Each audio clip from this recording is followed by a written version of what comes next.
When you think about AI, what comes to mind? Probably massive supercomputers, right? Glowing racks of servers, the most powerful computers ever built.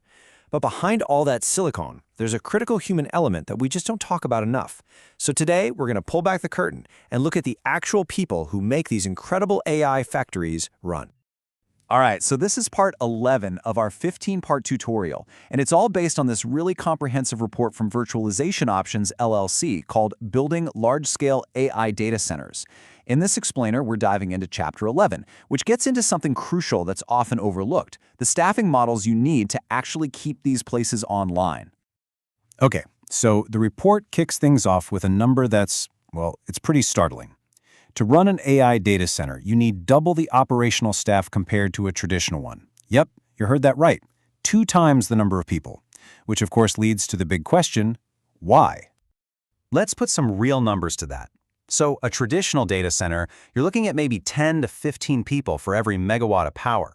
But for an AI data center, whoa, that figure jumps to 20 to 30 people per megawatt. This isn't just a small bump, it's a completely different scale of human resources needed to keep the lights on. This massive increase in people points to what the report calls the human demand. And it's not just about having more bodies walking around. It's about needing a fundamentally different kind of team for an environment that's way more complex and has way higher stakes, all because of the unique nature of AI infrastructure. So, what does this new super team even look like? Well, it's not just one big group. To be successful, an AI data center needs this tight collaboration between several highly specialized teams. Think of it like a finely tuned orchestra, where each section has to master its part of this incredibly complex piece of music.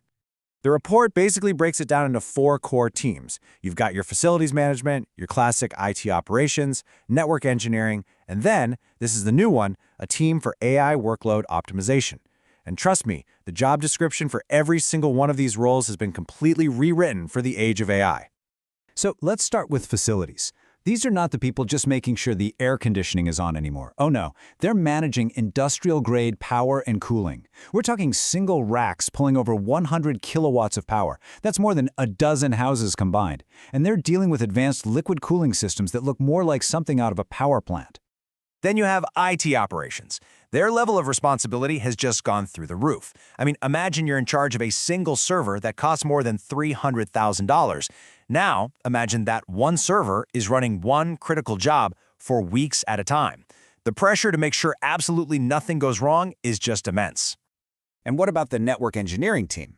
You'd think their biggest headache is the building's internet connection, but the real challenge is actually the internal network, this massive fabric that lets thousands of GPUs talk to each other. The connectivity requirements are measured in petabits per second. It's basically an internal data superhighway on a scale we've never seen before. And that brings us to this brand new role, the AI workload optimization team. These are the specialists whose entire job is to make sure those multi-million-dollar AI training runs are as efficient as possible.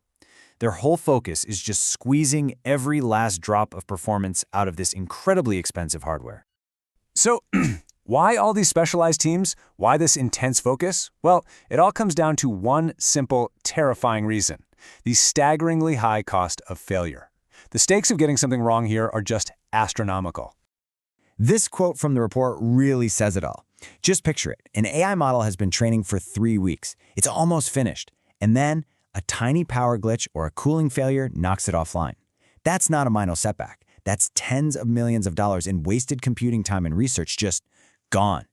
Poof. Because a lot of the time you can't just pick up where you left off. You have to start the whole thing over. So the multi-million-dollar question is, how on earth do you prevent that kind of catastrophic failure? How do you protect that kind of investment? Well, the answer, according to the report, is a strategy they call always-on operations. This basically means throwing the old 9-to-5 playbook out the window. You have to embrace a model of constant, vigilant, 24/7 management of the entire facility. Because these training jobs are so incredibly valuable and so sensitive, you just can't afford to wait for someone to get a call and drive over to the site. The report makes it super clear AI facilities need experts on site around the clock, ready to jump on any failure, power, cooling, networking, you name it, the second it happens. And really, that brings us to the biggest takeaway from this whole chapter. At the end of the day, in the world of AI, the human operational team isn't just a line item on a budget. They are every bit as critical to your success as the advanced silicon inside the GPUs. Which leaves us with a final, really important question to think about. As this incredibly complex AI infrastructure keeps growing all over the world, will the technology itself be the limiting factor? Or will the real bottleneck, the biggest challenge, be finding enough of these highly skilled people needed to actually run the whole thing?